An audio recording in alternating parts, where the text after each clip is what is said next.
I spent $20,000 on a family vacation to Hawaii. At the airport, my son looked me straight in the eye and said, "I forgot to buy you a ticket. Just go home." The words didn't land like a mistake. They landed like a verdict. We were standing at the check-in counter, surrounded by families laughing, dragging oversized suitcases, children wearing bright clothes and flower leis already hanging around their necks. Everyone was going somewhere together, except me. I stood there with my suitcase at my feet, the handle still warm from my hand. I waited for him to laugh, to say he was joking, to pull out his phone and fix it. Instead, he checked his watch.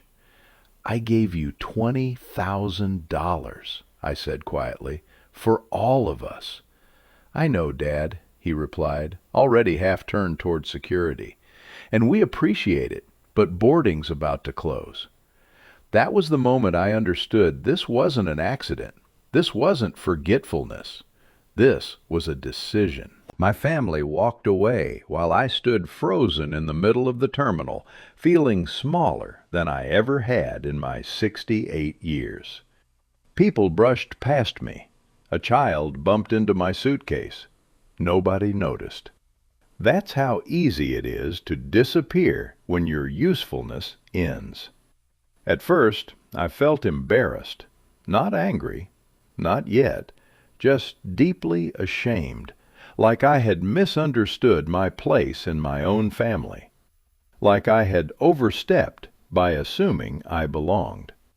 The airline agent confirmed what my heart already knew. The reservation had been made 6 weeks earlier. 4 tickets, 2 adults, 2 children. No room for me. No last-minute oversight, no error to fix. They had planned to leave me behind from the beginning. I walked out of the airport alone, dragging my suitcase behind me, the sound of the wheels echoing off the concrete like a countdown. A few hours earlier, I had been excited, thinking about sunsets and grandchildren laughing on the beach. Now I was headed home to an empty house with nothing but time to think. And that's when the pain started to cool. Something shifted on the drive home.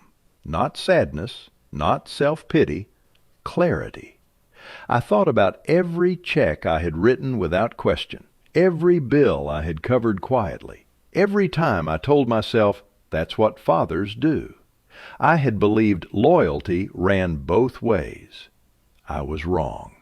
They thought I would go home quietly. They thought I would feel ashamed and let it pass. They thought money was the only thing I was good for. What they didn't understand was this: I didn't survive 4 decades of work, responsibility, and sacrifice by being careless. I understood systems, I understood leverage, and I understood consequences. By the time I unlocked my front door, my hands had stopped shaking. I set my suitcase down in the hallway and stood there in the silence of my own home. For the first time since the airport, I allowed myself to smile. They were already on their way to paradise. They thought the story was over. It wasn't. It was just beginning. I never thought of myself as generous. I thought of myself as responsible. For 43 years, I worked as an engineer. Not the glamorous kind you see on magazine covers, but the kind that shows up every morning before the sun fully rises and leaves after most people have gone home. I designed systems that had to work the first time because failure cost money, safety, and sometimes lives. Responsibility was not optional in my world. It was the baseline. When my son Simon was born, responsibility took on a new meaning. I remember holding him in the hospital, his fingers curling instinctively around mine, like he already understood that someone else would be holding the weight for a long time. I promised myself something that day. He would never feel insecure the way I had growing up. He would never have to wonder whether the lights would stay on or whether help would come when he needed it. And I kept that promise. I paid for his college tuition in full, 4 years, no loans, no scholarships, just checks written quietly at the beginning of every semester. When he struggled academically during his second year, I paid for private tutors. When he wanted to switch majors, I supported it without question. Education alone cost me just over $140,000, and I never once mentioned the number to him. After graduation, when he got his first job and wanted to feel independent, I co-signed his apartment lease. When rent went up and his job didn't, I covered the difference for almost 2 years. When he met his wife, Fern, and they decided to buy a house before they were truly ready, I made the down payment. $78,000, transferred without drama, because I didn't want them starting their life together under stress. Then came the children. Grandchildren have a way of softening lines you didn't even know you were holding. I paid for violin lessons, soccer leagues, summer camps, braces, school supplies, birthday parties. I never asked for repayment. I never kept a ledger in front of them. I told myself that love wasn't transactional. But money, whether we like it or not, keeps score. Every Christmas I gave more than gifts. I gave relief. Every unexpected expense I absorbed. Every just this once turned into a pattern that lasted years. By the time Simon was in his 40s, he had never truly stood alone financially. And I told myself that was fine. That was my role. That's what fathers do. The Hawaii vacation was supposed to be the crown jewel, something memorable, something generous but meaningful. I suggested it because I wanted to see my grandchildren experience the ocean for the first time. I wanted to sit at a table with my family and feel included, not as a provider, but as a father and grandfather.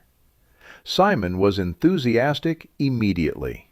"Leave everything to me, Dad," he said. "I'll handle the bookings. It'll be easier that way." I transferred $20,000 to his account 6 weeks later.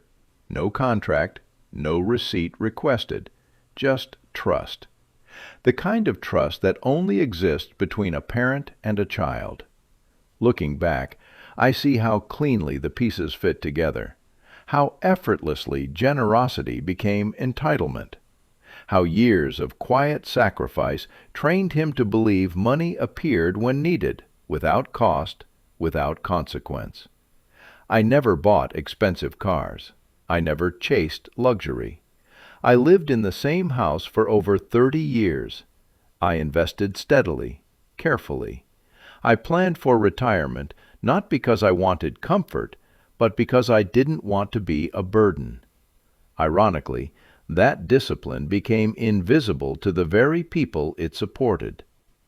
When Simon started saying things like, "You wouldn't understand how things work now," I laughed it off. When Fern suggested separate accommodations for my comfort, I ignored the sting. I told myself, times change. I told myself, younger people speak differently. What I didn't tell myself was the truth. That somewhere along the way, my value had been reduced to what I could provide financially. That my presence was optional, but my money was not. The airport wasn't the beginning of the betrayal. It was just the moment it became impossible to deny.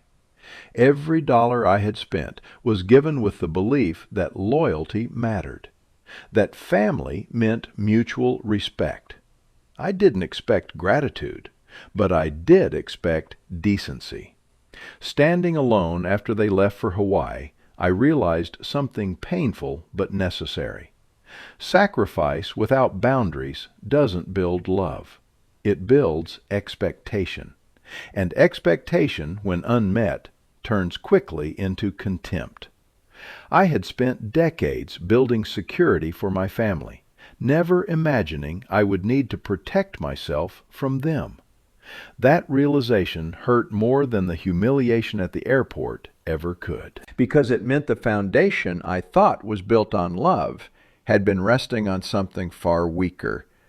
The betrayal didn't arrive all at once. It crept in quietly, disguised as progress, independence, and modern thinking. At first, the changes were small enough to ignore. Simon stopped calling as often. Our weekly check-ins turned into monthly updates. When I asked how things were going, his answers became shorter, more rehearsed. "Busy, Dad. You know how it is." I told myself that meant success, that distance was a sign he no longer needed help. Fern changed too, though more carefully. She used to ask my opinion on things, schools for the kids, weekend plans, small decisions that made me feel included. Over time, those questions disappeared. When I offered advice, she smiled politely and said, "We've got it handled." Handled. That word came up often. When I visited, I noticed I was no longer part of the rhythm of the house. Meals happened around me instead of with me. Conversations paused when I entered the room. Plans were discussed in vague terms, like they didn't want to commit to my presence. I didn't confront them. I didn't want to be that father, the one who demands attention, the one who makes things uncomfortable. I convinced myself that stepping back was respectful. That was my first mistake. Money, however, still moved freely.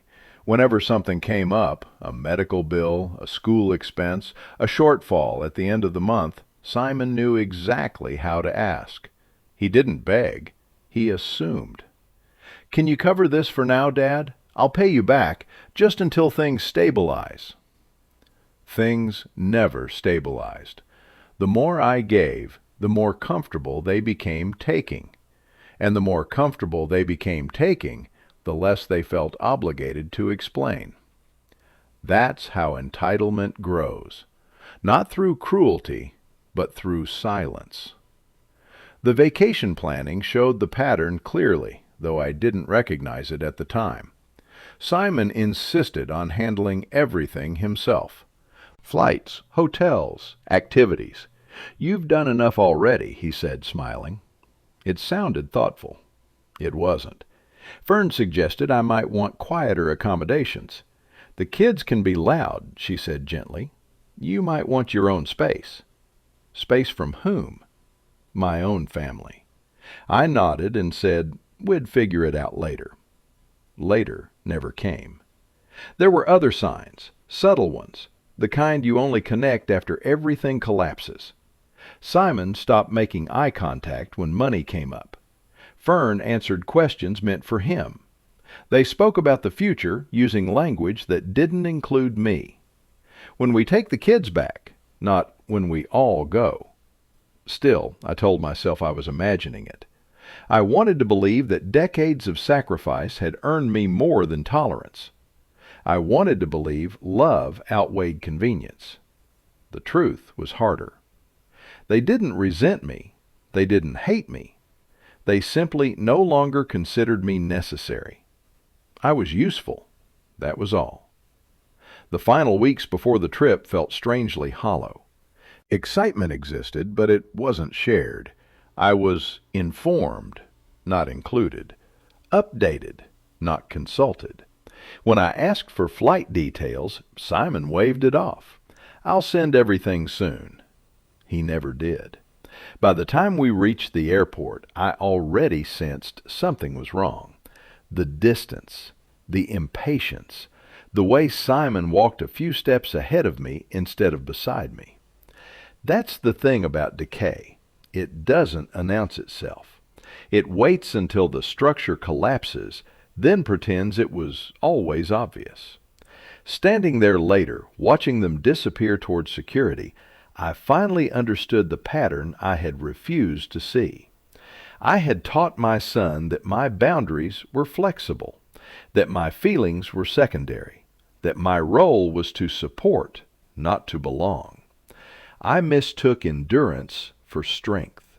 They mistook kindness for weakness. And in that misunderstanding, something fundamental broke. By the time I left the airport alone, the pain had sharpened into something else. Awareness. And with it, A quiet resolve. The decay was complete. What came next would not be emotional. It would be deliberate. The airport was not where the betrayal began. It was where it became undeniable. When Simon told me to just go home, I replayed the words over and over during the drive back, trying to make them softer, trying to turn them into something accidental. But the more I thought, the colder they became. Once I was home, I didn't unpack. I didn't even sit down. I stood in the living room, listening to the house settle around me. And something told me to stop guessing and start verifying. I called the airline. The woman on the phone was polite, professional, and thorough. She asked for my name, then for Simon's. I could hear the faint clicking of keys as she searched the reservation. "I do see a booking," she said carefully. 4 passengers, booked 6 weeks ago. 6 weeks. Not yesterday. Not last minute. 6 weeks. "Has the reservation been changed since it was made?" I asked. "No, sir," she replied. "There have been no additions or modifications." That was the moment the last excuse died. They hadn't forgotten me. They had removed me. I thanked the agent and hung up. My hands were steady now. Cold facts have a way of stripping emotion down to its bones. Then I called the hotel. The reservation agent read off the details with practiced cheer. Ocean View Suites, 10 nights, 7 guests. She read the names, Simon, Fern, the children, and then she read one more, my wife's name. Martha had been dead for 3 years. They had put her on the reservation instead of me. I sat down slowly, the weight of that detail pressing into my chest harder than anything that had happened at the airport. This wasn't just exclusion. It was erasure. They had built a vacation around my money, my memories, my family, and removed me so completely that even a woman who no longer existed was more welcome than I was. I thanked the agent and ended the call. That night, my phone started ringing. Simon, Fern, again and again. I didn't answer. By morning, the messages changed. Panic crept in. The hotel had problems. The credit cards were maxed. The convention had filled every nearby room. Then came the anger. "You can't do this. You're ruining everything. This is cruel. Cruel." That word landed differently now that I knew the truth. When I finally answered Simon's call, his voice wasn't apologetic. It was aggressive, sharp, accusatory. "You're going to regret this," he said. "You think you can control us with money?" I didn't raise my voice. I didn't argue. I wrote the words down. Because this wasn't about feelings anymore. This was about consequences. The betrayal wasn't just leaving me at the airport. It was the planning, the deception, the assumption that I would absorb the humiliation quietly and still keep paying. They believed my silence meant permission. They believed my kindness meant weakness. That phone call was the final proof I needed. I hung up without responding and sat there for a long time, staring at the wall where family photos hung. Birthdays, holidays, smiling faces that now felt like props in a performance I had unknowingly funded. Something inside me hardened, not into rage, but into resolve. If they wanted to treat me like a resource instead of a father, then I would respond like a man who understood resources, contracts, and limits. That night, I opened the folder where I kept my financial records, statements, transfers, years of quiet support documented in black and white. For the first time, I wasn't looking at them with pride. I was looking at them as evidence. The betrayal was complete. And for the first time since the airport, I felt something that wasn't pain. I felt ready. The night after the threats, I slept better than I had in weeks. That surprised me. I expected anger to keep me awake, or grief, or the familiar ache that comes from realizing your own child no longer sees you as human. Instead, there was clarity, the kind that settles in when denial finally burns away. By morning, I knew exactly what I needed to do. I didn't call Simon. I didn't respond to Fern. I didn't explain myself to anyone who had already decided I didn't deserve an explanation. I made coffee, sat at my kitchen table, and reviewed the notes I had taken during that last phone call. You're going to regret this. You think you can control us with money. Those weren't words spoken in frustration. They were words spoken with entitlement, with certainty, with the assumption that I would eventually fold. I had spent my entire career dealing with leverage, contracts, and risk. I knew intimidation when I heard it. And I knew when a situation required professional boundaries instead of emotional ones. So I called my lawyer. Bruce Harlan had helped me years earlier when my wife passed away. He was calm, methodical, and immune to manipulation. The kind of man who listened more than he spoke and never confused sympathy with weakness. When I told him what happened, he didn't interrupt. He listened as I explained the airport, the money, the reservation, the threats. He asked for dates, amounts, exact wording. I appreciated that. This wasn't a family argument to him. It was a pattern. When I finished, he leaned back in his chair and said something that changed everything. Lee, this isn't just betrayal. This is financial coercion. Hearing it framed that way lifted a weight I didn't know I was carrying. For weeks, I had wondered if I was overreacting, if I was being dramatic, if this was just the cost of aging in a family that had moved on. It wasn't. Bruce explained my options slowly, clearly. My rights, my protections, the fact that generosity does not erase ownership, that assistance does not transfer control, that no one, not even a child, has the right to threaten you for access to your own assets. For the first time, he said, you need to think less like a father and more like a man protecting himself. That sentence stayed with me. We talked about documentation, about estate planning, about boundaries that could not be crossed again. He asked if I wanted to continue enabling a dynamic that had already shown me its endgame. I didn't hesitate. No, I said. I want it to stop. Bruce nodded.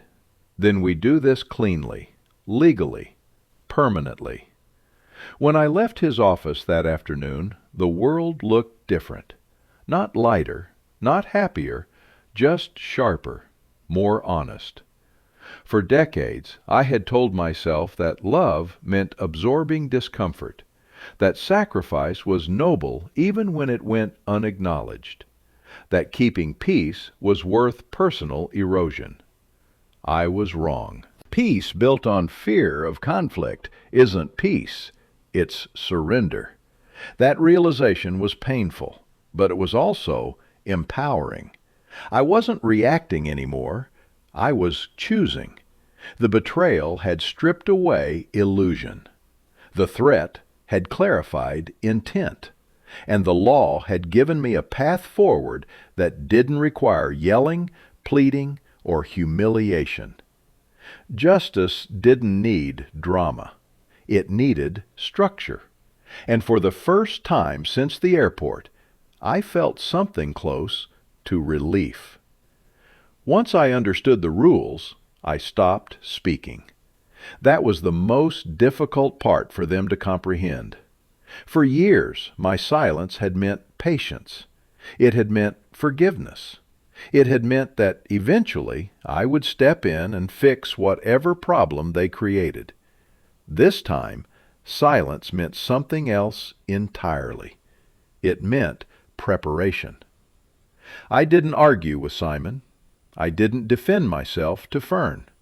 I didn't explain my motives to anyone who had already proven they would twist my words.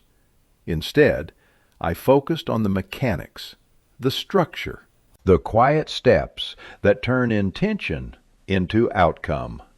The first thing I did was stop reacting. Every call went unanswered, every message unread. I turned my phone off for long stretches of the day and let them sit with the discomfort they had assigned me at the airport. Panic escalates quickly when entitlement meets resistance. Then I started organizing. I pulled bank statements going back 20 years, every transfer, every payment, every emergency loan that was never repaid. I highlighted dates and amounts. Patterns emerged immediately. Monthly support disguised as temporary help. Large sums transferred just before vacations, renovations, or lifestyle upgrades. It wasn't generosity anymore. It was dependence. Next, I reviewed my estate documents, the ones I had signed years earlier, back when I believed good intentions were enough to guarantee good outcomes. They were outdated, vulnerable, built for a family that no longer existed in practice. I scheduled another meeting with Bruce. This time, we didn't talk about feelings. We talked about safeguards. He explained how entitlement often escalates once access is threatened, how families that rely on one person financially tend to react with aggression when that support is withdrawn, how courts look for patterns of coercion and documentation of threats. I had both. We revised everything: new beneficiaries, clear exclusions, explicit language that left no room for interpretation. Every decision recorded, witnessed, and legally fortified. There would be no ambiguity, no opening for guilt or manipulation to squeeze through later. While all of this happened, Simon was unraveling. I didn't need to answer my phone to know that. The voicemail notifications stacked up. The tone shifted from anger to bargaining, from bargaining to desperation. Fern left messages that sounded reasonable on the surface, but carried the same assumption underneath. Let's just talk this through. You're misunderstanding our intentions. We can work something out. Work something out meant restore access. They still believed this was temporary, a phase, a momentary lapse in my usual predictability. They thought time would soften me the way it always had. What they didn't see was that I was no longer playing the role they expected. The trap wasn't loud. It wasn't dramatic. It didn't involve confrontation or ultimatums. It involved patience. I waited for them to reveal exactly who they were when they believed they were losing control. Simon's messages became sharper again. Accusations replaced apologies. He implied I was unstable. He questioned my judgment. He suggested that others might step in if I didn't cooperate. I documented everything. Every voicemail was saved. Every text message archived. Every threat time-stamped. I didn't respond. I let him dig deeper.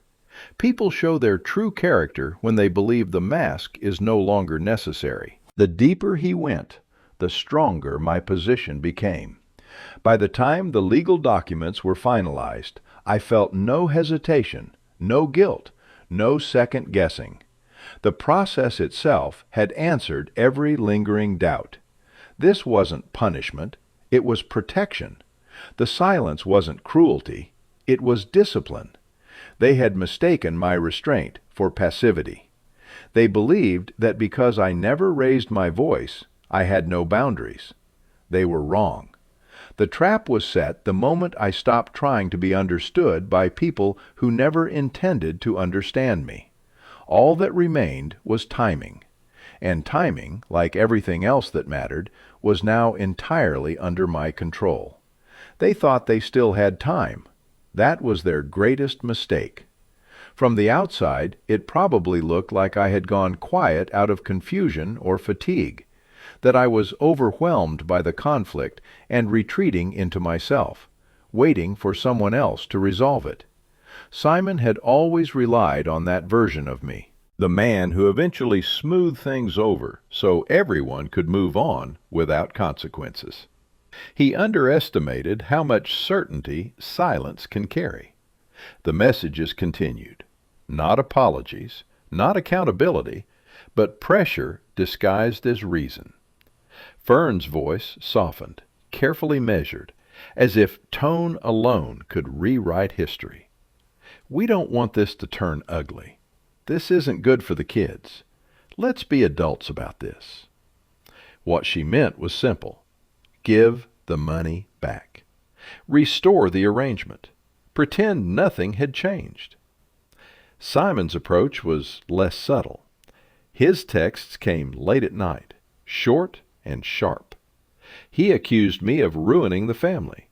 He implied that people were talking, that I was embarrassing them, that I would be alone if I kept pushing. There was no self-reflection, no acknowledgment of the airport, no mention of the reservation, just outrage that I had disrupted the flow of benefits he had come to depend on. That entitlement was almost impressive in its consistency. In his mind, I had crossed a line by asserting control over what was mine. He still believed the system would correct itself in his favor, that eventually I would remember my role. The irony was painful. I had spent decades teaching him to plan, to prepare, to think ahead. He had learned those lessons selectively. He planned vacations. He planned bookings. He planned exclusion. What he never planned for was resistance. The more I withheld response, the bolder he became. He left a voicemail accusing me of being manipulated by outsiders. Another where he suggested I was no longer thinking clearly. He even mentioned casually that if I didn't fix this, others might step in to protect my assets. That one made me smile. Not because it was amusing, but because it revealed exactly how far he was willing to go. He wasn't afraid of losing me. He was afraid of losing access. He believed authority came from proximity, not principle, from volume, not legality, from pressure, not position. And he believed he was still in control. I imagined him pacing hotel lobbies, arguing with staff, refreshing his phone, convinced that any moment now I would call, that I would cave, that I would explain myself and negotiate terms. That arrogance was built over years, years of bailouts, years of quiet fixes, years of me stepping in so he never had to feel real consequences. Entitlement doesn't develop overnight. It's cultivated. By the time he realized I wasn't responding, he had already exposed himself. Every message sharpened the case against him. Every insult replaced the last excuse I might have clung to. There was a strange calm in watching it unfold. For the first time, I wasn't trying to manage his emotions. I wasn't protecting his image or smoothing over his behavior. I was simply observing. And what I saw was clear. A grown man who believed he was owed comfort. A son who believed his father existed to provide, not to matter. A family that thought leverage replaced loyalty. The hubris wasn't loud. It was confident, casual, assured. Simon truly believed this would end the way it always had. He was wrong. Because while he was busy posturing, I was finishing something he could not undo, something prepared quietly, legally, and with absolute finality. By the time he realized the ground beneath him had shifted, there would be nothing left to negotiate. Confidence without awareness is not strength, it's blindness. And blindness is always punished by reality. The paperwork was finished on a Monday morning. That detail matters to me because Mondays are for reality, for consequences, for things that don't care how you feel about them. Bruce laid the documents out on the conference table with the same precision I had spent my career respecting. No drama, no speeches, just clean lines of text that translated months of restraint into permanent outcome. "This is the revised will," he said, "and this is the supporting documentation, video affidavit, witness statements, notarization. There is no ambiguity here." I read every page slowly, not because I didn't trust him, but because I wanted to see it with my own eyes. My name, my assets, my decisions. Clear language stating exactly why my son was excluded. Financial coercion, documented threats, pattern of dependency. It was all there. When I signed my name at the bottom of the final page, my hand didn't shake. That surprised me too. People imagine moments like this as emotional, explosive, full of regret. In truth, it felt like closing a door that had been left open far too long. Bruce looked at me carefully. "Once this is executed, the next step is disclosure. How would you like to handle that?" "I want it done cleanly," I said, "and publicly enough that there's no confusion." He nodded. "Then we do it when they return." Simon's flight landed on a Thursday afternoon. I knew the time because I checked the arrivals board myself, not out of anxiety, but out of respect for timing. If you're going to end something, you do it when both sides are fully present. I didn't go alone. Bruce met me at the airport, dressed the way lawyers dress when they intend to be unmistakable, professional, neutral, unimpressed.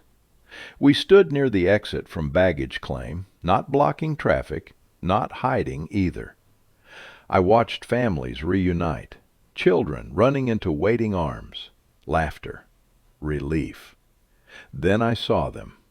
Simon walked out last, relaxed, sunburned, distracted by his phone. He looked exactly like someone who believed his problems were temporary. That confidence evaporated the moment he saw me. His steps slowed. His face shifted. Confusion first, then calculation. "Dad," he said, "what are you doing here?" I didn't answer immediately. Bruce stepped forward and held out a sealed envelope. "Mr. Simon," he said calmly, "I'm delivering legal documentation on behalf of your father." Simon stared at the envelope like it might bite him. "What is this?" Fern asked, her voice tight. "A copy of the revised last will and testament," Bruce replied, "executed and notarized." Simon opened it right there. I watched his expression change as he read. The words did what words are meant to do when they are precise. They removed illusion. "This isn't real," he said finally. "You can't do this." "I already did," I said. The terminal noise seemed to drop away. I could hear my own breathing, slow, controlled. "You threatened me," I continued. "You excluded me. You treated my support like an entitlement. Those choices have consequences." Fern tried to speak. Bruce gently raised a hand. "All communication should go through counsel," he said. "Any attempt to contest this has already been anticipated." Simon looked at me then, truly looked at me, not as a resource, not as a fallback, but as an authority he no longer controlled. "You'd throw away your family over money?" he asked. I shook my head. "No," I said. I protected myself from people who already did. That was the moment the hammer landed, not with noise, not with anger, but with finality. The collapse didn't happen all at once. It started in Simon's eyes. After the first shock passed, something frantic replaced it. He flipped through the pages again, faster this time, as if speed alone could change the words. Fern leaned in beside him, her hand gripping his arm tightly, her lips moving as she silently read the same lines over and over. "This can't be legal," Simon said. "You're not in your right mind." Bruce didn't react. He simply watched, the way professionals do when emotion exhausts itself against preparation. "It's legal," Bruce replied calmly. "It's thorough, and it's final." That was when Simon's voice rose. He accused me of manipulation, of cruelty, of destroying the family. He spoke loudly enough that nearby travelers began to slow, their curiosity pulling them into the edge of our reality. "You're doing this to punish us," he said. "You're bitter because you didn't get your way." I let him speak. I had learned something important during those weeks of silence. When people lose control, they reveal the truth without realizing it. "You left me at the airport," I said when he finally paused for breath. "You told me to go home after taking my money. You threatened me when I didn't comply. These are not misunderstandings. They are choices." Fern's composure cracked. "This is about the kids," she said, her voice breaking. "They're your grandchildren. How can you do this to them?" That one hurt. Not because it was unfair, but because it was calculated. "I paid for their vacation," I replied evenly. "I paid for years of their lives without complaint. What I won't do is teach them that exploiting people is acceptable." Simon laughed bitterly. "So that's it. You're cutting us off and walking away?" "No," I said. "I'm standing still. You're the ones who stepped away first." His anger collapsed into panic.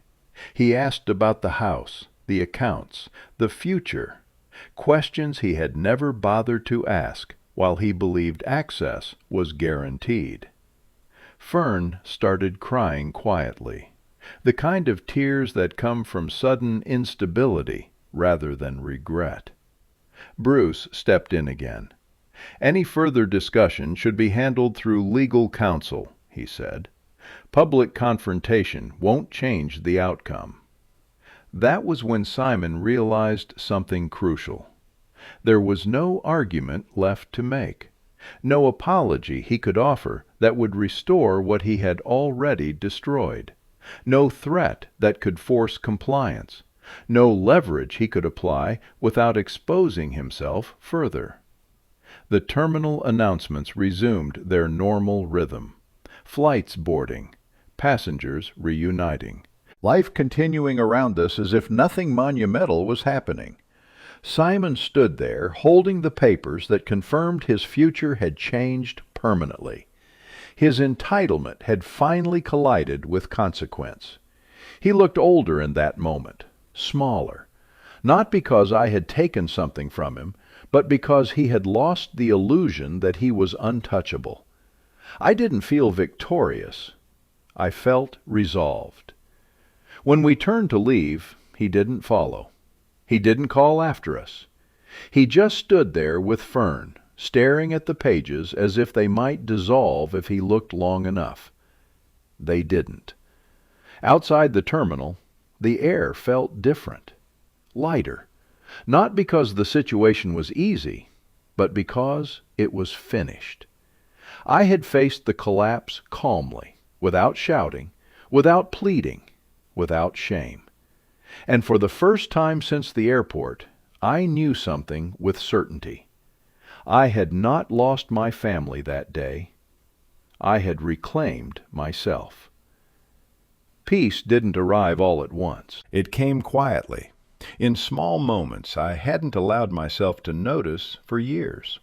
The morning after the airport confrontation, I woke up without checking my phone. There were no messages to manage, no problems to solve, no expectations waiting for me to fulfill them. Just sunlight through the window and the steady ticking of the old clock on my wall. For the first time in a long while, my time was mine again. I returned to routines I had abandoned without realizing it. Long walks in the early morning, cooking meals I enjoyed instead of meals others preferred, reading without interruption, silence that felt full instead of empty. I expected regret to follow me. It didn't. What followed was clarity. I contacted the organizations listed in my will: education funds, scholarship programs, community services that supported people who asked for nothing and appreciated everything. Each conversation reminded me why I had worked so hard in the first place. Not to be used, but to build something meaningful. My money began doing what it was always meant to do: create opportunity, provide stability, leave something better behind. Simon stopped calling after a while. Fern sent one message asking if we could talk someday. I didn't respond, not out of spite, but because there was nothing left to explain. Boundaries don't require constant defense once they are enforced. I still think about my grandchildren. That doesn't disappear. Love doesn't vanish just because respect is gone. But I no longer confuse love with obligation.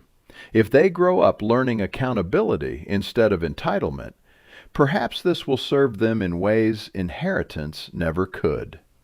People assume revenge is loud, cruel, satisfying in a dramatic way. They're wrong. True justice is quiet. It's sitting in your own chair, in your own home, knowing you didn't abandon yourself to keep others comfortable. It's understanding that kindness without boundaries is not generosity.